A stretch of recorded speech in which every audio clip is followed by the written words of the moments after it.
श्री संत मूर्खाजी महाराज यात्रा महोत्सवातला आजचा हा दुसरा दिवस आहे.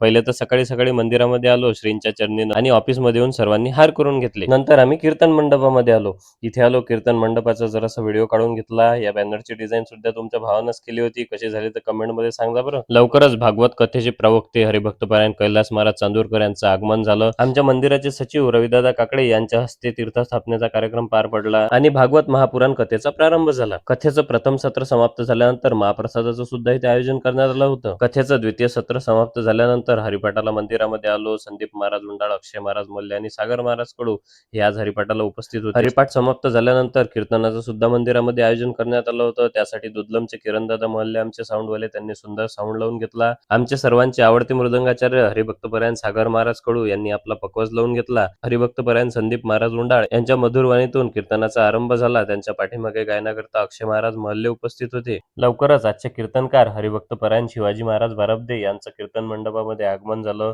महाराजांचं सुंदर प्रकारे स्वागत करण्यात आलं. सारासार विचार करा उठाउठी, नामधरा कंठी विठोबाचे या अभंगावरती महाराजांनी सुंदर चिंतन केलं. तर अशा प्रकारे श्री संत मूर्खाजी महाराज यात्रा महोत्सवातला दुसरा दिवस पार पडला.